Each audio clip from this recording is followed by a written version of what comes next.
Hello and welcome back to Turnabout Substitution. Last time we left off, Poole had some rather unsavory news to tell us. Court is now in session for the trial of Robert Erlenmeyer. Honorable Judge Chambers presiding. Sorry about that. The prosecution is ready, Your Honor. The defense is more than ready, Your Honor.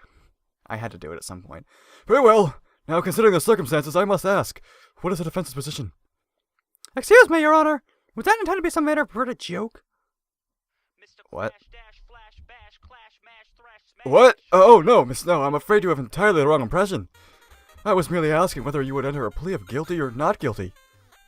I see. So Your Honor was, the typical view of a man, expecting a young and innocent woman such as myself to let out a plea of some sort? Just answer the question, Miss Snow.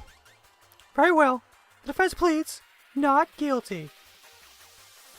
Order in the... Oh gosh, I am not ready for this. Order in the court. Miss Snow, are you entirely certain? Your client has already confessed to the police. My client, Your Honor, is not in his right mind. His adult male brain likely concocted this enormous fabrication about being a mysterious bus killer out of pure fantasy. To prove to the court this fact, I hereby call him to the stand. Please state your name and occupation for the court. Name? Robert. That's my name. I'm a biology teacher. And the mysterious bus killer. I think that counts. Not sure. Order! Order! Can you provide evidence that you committed those crimes, Mr. Erlenmeyer? Don't know what you're talking about, Charles. My name is Vivian Snow, Mr. Erlenmeyer. I don't know any Charles. No, not person. Tack.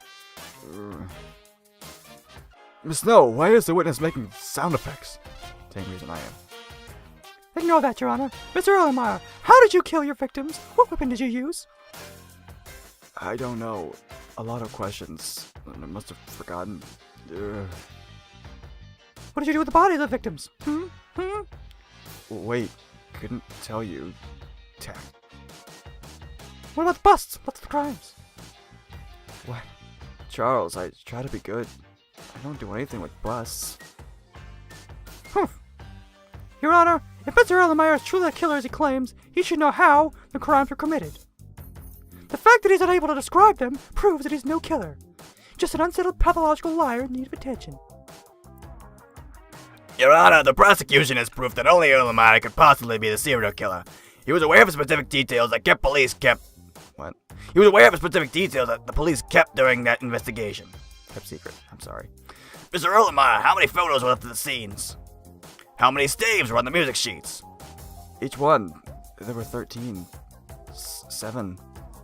There were 13 pictures left at each crime scene. 7 staves on each music sheet. Do you see what I mean, Your Honor? Yes, that is certainly admissible. Now, about your last victim, Nathan Witz. What can you tell us about him, Mr. Erlenmeyer? On the back, an armadillo. Hiding. Charles wasn't there. More nonsense, I'm sorry, but I can't see how those would relate to... Oh boy. Your Honor, I will show you how that armadillo is related to the case. Thank you for your cooperation, Mr. Erlenmeyer. Now, the prosecution would like to call a witness that will remove all doubt from this case. I'm sorry. I've been a bad boy, but there's no need to send me away. I'll punish myself. I promise. I'll pay for everything as soon as I'm out of here. Nice. They can be your friends, or your enemies just the same. You shouldn't worry about me. You should worry about them. They get lonely in their cages, you know. The prosecution calls Rhea Witz, the sister of Erlenmeyer's last victim, to the stand. Ooh. Please state your name and occupation for the court. My name is Rhea Witz. I work at the funeral home. I understand that these last few days have been hard for you, but I need you to tell us about the crime so that we can put your brother's murderer where he belongs. Your Honor, the way he implies that the murderer is male, based on the sexist stereotype that only men can be murderers. Therefore, it indirectly implicates, big words, that my client is the killer. I want that statement struck from the record. Overruled. The defense is merely arguing semantics. Thank you, Your Honor. Now, Reed, please tell us what you know about the crime. It's really hard for me. I keep having to remember Nathan now that he's gone. But I'll try my best. I want justice to be served. Well, Reed, did your brother have any identifying marks or other traits that we could use to identify his body if necessary? Well, I know he had a tattoo of an armadillo on his back. And how many people knew that he had this tattoo? Well, not many. Only me and maybe our parents did. Precisely. Your Honor, only the victim's closest friends and relatives knew about the armadillo on his back. And yet, just a few minutes ago, what did Erlenmeyer describe for us? But an armadillo on the back? What? The only person other than Nathan's loved ones who could have known about the tattoo was the killer himself, who would be none other than Robert Erlenmeyer. The victim would have to be shirtless for the killer to take the photos, and yet the photos do not show his back. Because there is absolutely no connection between Erlenmeyer and Nathan, the only logical conclusion is that he must be the killer. That is quite conclusive. At this point, I believe I can safely render a verdict. This court hereby finds the defendant, Mr. Robert Erlenmeyer, objection. Your Honor, the defense would like to change its plea from not guilty to insanity. That should have been the defense's plea to begin with. Your Honor, the defense will need a full day to prepare its case with this plea. Very well. In that case, the defense has 24 hours to prepare for its plea of insanity. Hey, break. That's all. This court adjourned. Finally. Oof. That was hard to read. I don't know what to think about that. It's the next day. I haven't been paying attention. I've just been reading. But I do best. Court is now in session for the trial of Robert Erlenmeyer. The prosecution is still ready, Your Honor. The defense is ready, Your Honor. Yesterday, the defense chose to change its plea from not guilty to insanity due to conclusive evidence presented by the prosecution. Miss Snow, please explain the justification for the sudden change of the defense's plea. Yes, Your Honor. My client, Robert Erlenmeyer, has been examined by various well-respected psychiatrists in their respective fields since his arrest. The majority concluded that he suffers from psychosis, which is to say, a loss of contact from reality, exhibiting all symptoms, hallucinations, delusional beliefs, and incoherent speech. His testimony yesterday did nothing but corroborate this diagnosis. Therefore, it is a certain fact that Erlenmeyer is unable to distinguish reality from fiction, and therefore he cannot be held responsible for his actions. Your Honor, the evidence presented by Miss Snow is now outdated.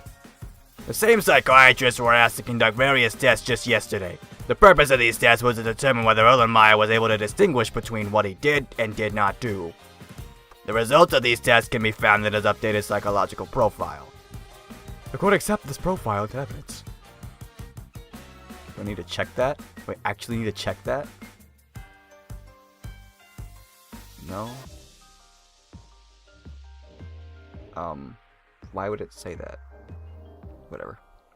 While these experts confirm that Erlenmeyer is indeed psychotic, the tests repeatedly show that he is not only capable of making decisions, but also aware of his own actions. Therefore, it is Robert Erlenmeyer himself, and not his mental state, that is responsible for the crimes he committed. Erlenmeyer knew what he was doing, and these horrible crimes are entirely his responsibility. For this, he clearly deserves to receive the death penalty. Well, this does seem rather conclusive proof. What? This does seem to rather conclusively prove Erlenmeyer's guilt, as well as negate the effectiveness of the insanity plea. Oh my gosh. Your Honor, I object to the of this evidence. I have reason to believe that I cannot speak today. The psych profile presented by the prosecution has been falsified. What? What? That wasn't even his voice. I'm just yelling at this point.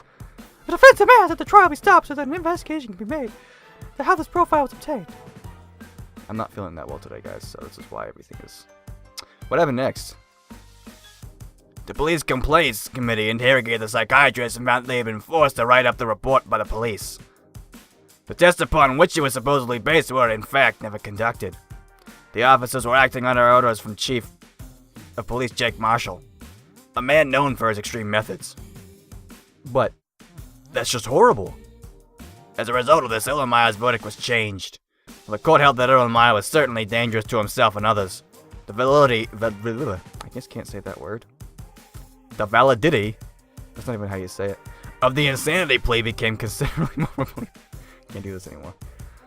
So he was sent to prison asylum instead of being put to death.